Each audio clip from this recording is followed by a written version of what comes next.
Welcome to Dead Man Talking. Tonight's story is entitled The Moon Yellow Eyes. Let's get straight into that. From the outside, the house didn't look that big. There were tattered green shutters, broken up white vinyl siding, and roof shingles littered the ground. The night sky was full of stars and a full moon. Both moonlight and his flashlight gave light to the broken side door. The door swung woefully in the light of the autumn air. James had wanted to creep around this dead house for the longest of time. The dead house stood not too far away from his own. Every day when he came home from work, James just sat in his car for 5 minutes, just staring at the house. Something beckoned him to go to the house and wanted him to be there. And now, James was given in to his curiosity. You see, James shuddered. The light hooded sweatshirt was barely keeping him warm. The wind creeped up his back and chilled his neck, causing goosebumps to form all around. The flashlight felt cold in his hand, and the crickets and frogs chirped in the background. The frogs, James said quietly to himself. James had a rush of memories starting to fill up his mind. He was young again, running through the fields of a cemetery. The frogs and the crickets chirped, and the laughter of his friends filled his head. He was running again, with the soft green grass flowing between his fingers. He remembered looking toward the ominous oak tree. He hated to remember that overwhelming sadness and fear he felt looking at the tree. From the tree, a pair of moon yellow eyes stared down at him. The eyes had pierced him and in a way marked him. James shuddered and squinted, remembering how loudly and shrill he could scream. His friends laughed, poked fun, and teased James for screaming, but James always remembered what he saw. The yellow eyes had invaded his dreams and nightmares all his life. A coyote howled in the background, bringing James back to reality. He held the flashlight in cold, sweaty hands and pushed the broken door open. The broken side door flew open with barely a push. James looked around the kitchen to see a place in utter despair. There were boxes of store brand cereal ripped open on the ground, the refrigerator door thrown open and the drawers turned out. All the cupboard doors were thrown open and some even hung off their respective hinges. The oven had seen better days. There were pieces of the old oven ripped apart. It was clear someone else had been in here too. Someone looking for copper, looking for something to salvage. James noticed a piece of copper hanging off the oven door. There were bolt cutters laying on the ground next to the oven. He pushed back a ripped open package of Cheerios to see the floor stained. For a quick minute, James thought he saw blood. He shook his head and moved on.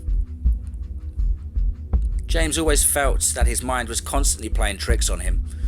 James moved through the kitchen, feeling the garbage move beneath his feet. The dust floated through the beam of light emitting from his flashlight. Soon James found himself standing in the living room. The living room was worse, so much worse than the kitchen. There was a light blue couch in the middle of the room, ripped and torn apart. The only reason James could think it was ripped was due to the multitude of cats he had seen around the property over the past 3 months.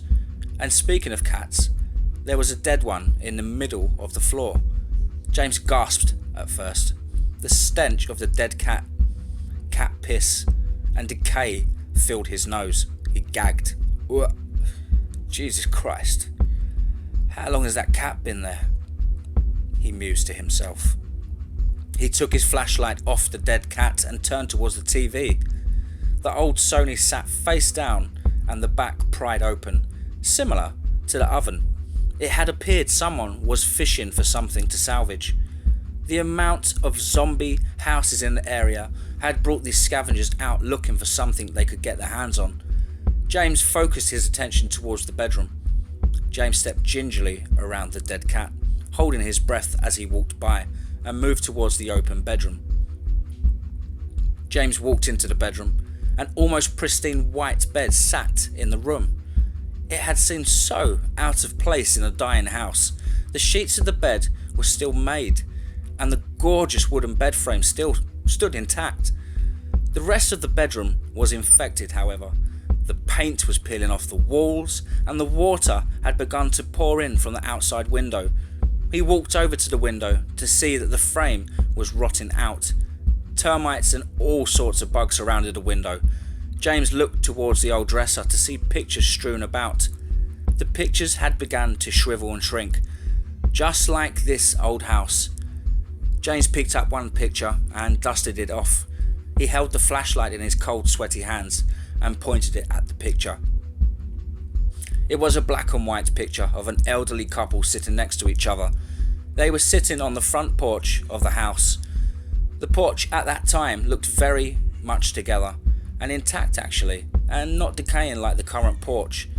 The man sat on the old wooden swing next to who James presumed to be his wife. The wife was sitting there in what looked like a gown, and was laughing at who James presumed to be her husband. The man in the picture was laughing and had tears coming down his face. They must have really loved each other, James said to himself. James put the picture back on the dresser. The dresser was littered with old receipts, rosaries and medicine bottles. Very suddenly, James heard a noise from the other room. He heard a long, scratching sound and shuffling as if someone or something was moving. James began moving very, very slowly towards the other room. He turned the corner to the living room quickly and shined his flashlight out there. His flashlight scanned the room looking for someone or something, but nothing seemed to be amiss. James stood there for another minute in a state of anxiety and confusion. "I know I heard something," James told himself. James could only think it was his mind playing tricks on him again.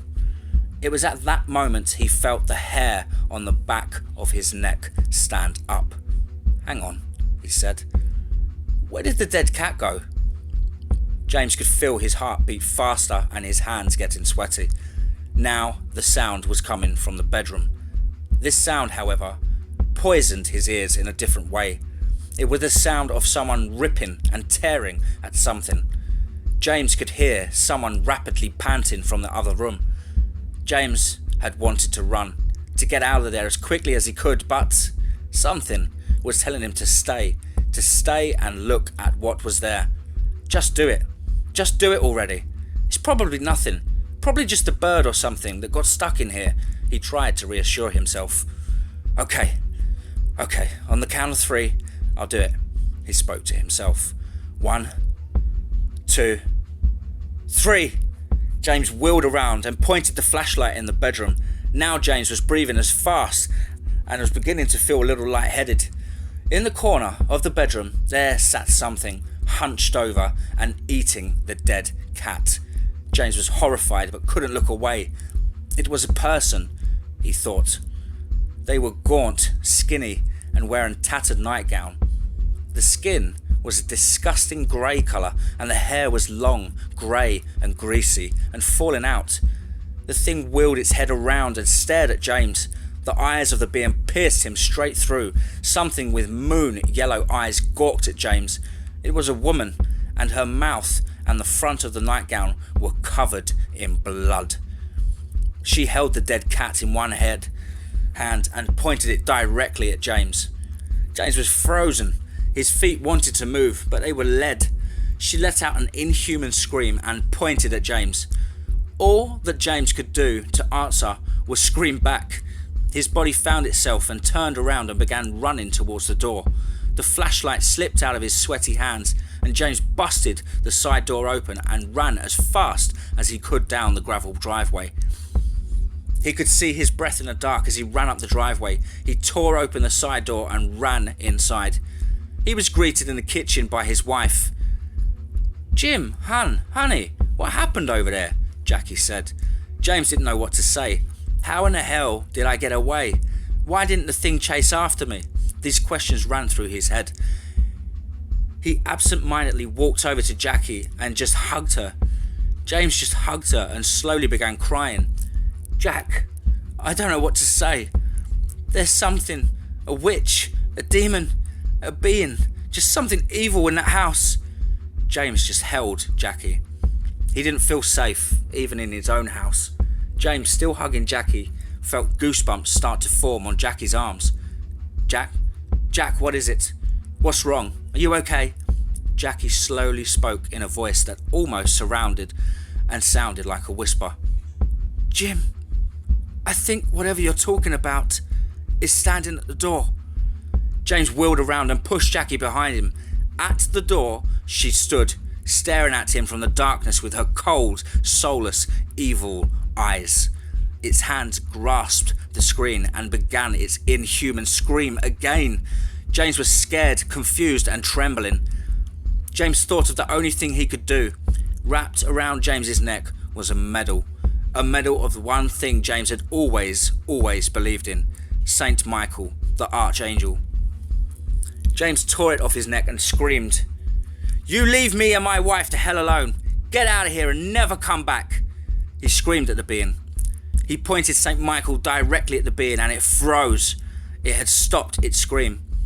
The being took a calculated step back and just stared. Suddenly, a ball of fire enveloped the being, grasping it off the side porch. But before the being could leave, it sneered and smirked at James. James knew that this wasn't the last time he'd be seeing her. James turned around and just kept hugging Jackie. He still didn't feel safe and he began feeling more uneasy about the smile she gave him. He stood there, hugging Jackie and pondering all the events over the past hour. He thought he remembered something important when Jackie spoke up and broke the silence. "Jim," she said, "this isn't going to end well, is it?" James didn't want to believe that was all, but he never felt more uneasy in his life.